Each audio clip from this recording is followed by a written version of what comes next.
Episode 1 रहस्यमय पत्र।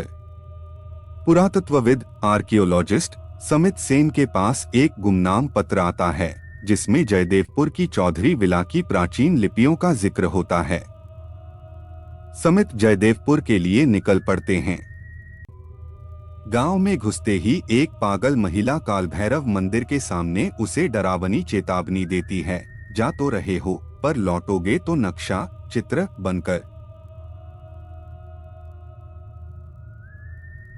चौधरी हवेली में समित की पहली रात। वहां उसकी मुलाकात वृद्ध हाशम अली से होती है। हाशम उसे एक पुरानी फटी हुई डायरी देता है जो हवेली के आखिरी नायाब मुनीम की थी। उस डायरी में पहली बार अंधेरे की अल्पना का जिक्र मिलता है। एपिसोड की फुसफुसाहट। रात बढ़ते ही समित को दीवारों के अंदर से अपना नाम सुनाई देता है। टॉर्च की रोशनी में वह देखता है कि दीवार का प्लास्टर गिर रहा है और वहां खून जैसे लाल रंग के नक्शे अल्पना उभर रहे हैं।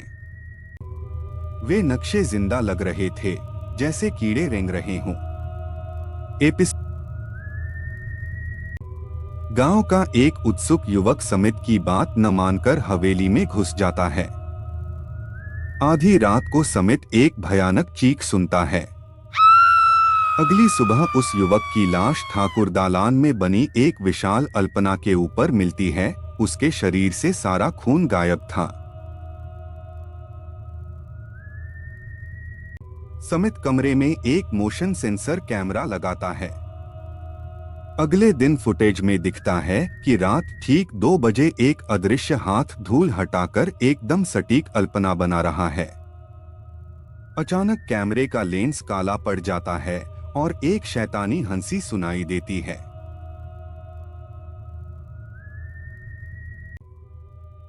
समित लिपियों को पढ़ लेता है। पता चलता है कि 1700 ईस्वी में हवेली के मालिक ने तांत्रिक साधना से अमर होना चाहा था, लेकिन बलि के लिए अपनी ही पत्नी का इस्तेमाल करने के कारण एक श्राप शुरू हुआ। वही पत्नी अब इस अल्पना का रूप धरकर भटक रही है। आईने के पार। हवेली के एक बंद कमरे में समित को बेल्जियम का एक विशाल आईना मिलता है। आईने के सामने खड़े होने पर उसे अपनी परछाई नहीं दिखती, बल्कि पीछे एक भयानक स्त्री खड़ी दिखती है जिसकी उंगलियां बहुत लंबी और नुकीली थीं। का गायब होना। हाशम अली अचानक गायब हो जाते हैं। समित उनके कमरे में जाकर देखता है कि फर्श पर सिर्फ हाशम के कपड़े पड़े हैं, पर इंसान गायब है। वहां हाशम के आकार की एक बड़ी अल्पना बनी हुई थी। का उत्सव। अमावस्या की रात। पूरी हवेली एक अलौकिक रोशनी से सज जाती है। गांव वाले डर के मारे बाहर नहीं निकलते। समित देखता है कि घर की हर दीवार पर अल्पना उभर रही है और कमरे छोटे होते जा रहे हैं।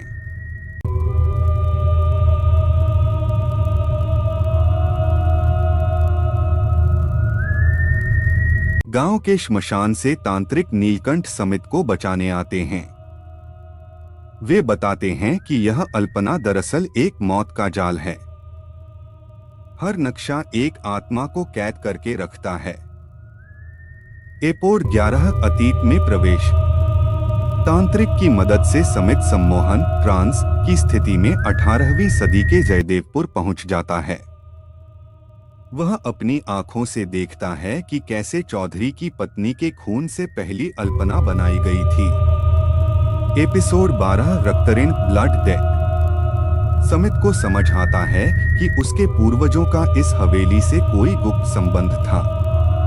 इस श्राप को खत्म करने के लिए किसी बाहरी का नहीं, बल्कि इसी वंश के किसी व्यक्ति का खून चाहिए। एपिसोड 13 अल्पना का हमला। फर्श के नक्शे सांप की तरह जीवित होकर समित पर हमला कर देते हैं। तांत्रिक नीलकंठ अपनी जान दांव पर लगाकर समित की रक्षा करते हैं। ठाकुर दालान में तंत्र और अलौह शक्तियों के बीच युद्ध शुरू होता है। एपिसोड 14 आखिरी लिपि। समित को लिपि का आखिरी हिस्सा मिलता है। वहां लिखा था, जो देखेगा वह चित्र बनेगा, जो पढ़ेगा वह मित्र बनेगा। समित समझ जाता है कि उसे एक कठिन फैसला लेना होगा। एपिसोड 15 अंत या नई शुरुआत। सुबह गांव वाले देखते हैं कि हवेली ढह गई है। मलबे के ऊपर सिर्फ एक डायरी पड़ी है। समित की लाश नहीं मिली, लेकिन गांव के नए मंदिर की दीवार पर एक नई तस्वीर उभरती है। एक युवक लालटेन लिए रहस्य की ओर देख रहा है। समित अब उसी रहस्यमय अल्पना का हिस्सा बन चुका है। सीजन 2 चित्रलोक का रहस्य। एपिसोड 16 अन्वेषा का आगमन। हवेली गिरने के 1 महीने बाद समित को मृत घोषित कर दिया जाता है, पर उसकी बहन अन्वेषा यह मानने को तैयार नहीं है। वह गांव आती है और पहली ही रात उसे मलबे के नीचे से समित की आवाज सुनाई देती है, भाग अन्वेषा, वे तुझे भी अल्पना बना देंगे। एपिसोड 17 परछाई रहित मानव। अन्वेषा देखती है कि गांव की सड़कों पर उसकी परछाई नहीं बन रही। मंदिर में उसे तांत्रिक नीलकंठ का एक शिष्य मिलता है।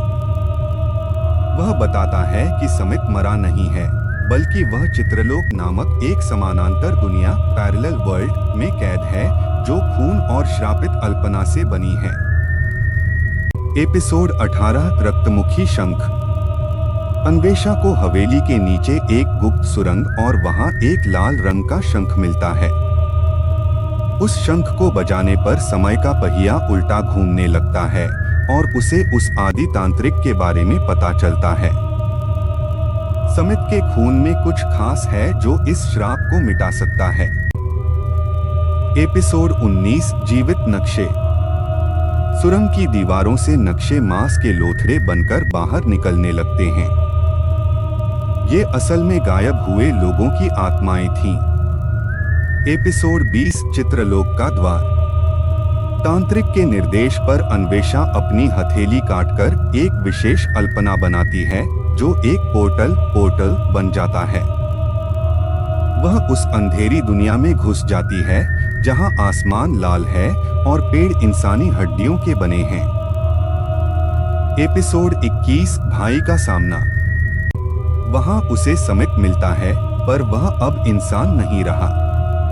उसका शरीर पारदर्शी है और खाल पर नीली अल्पना रेंग रही है।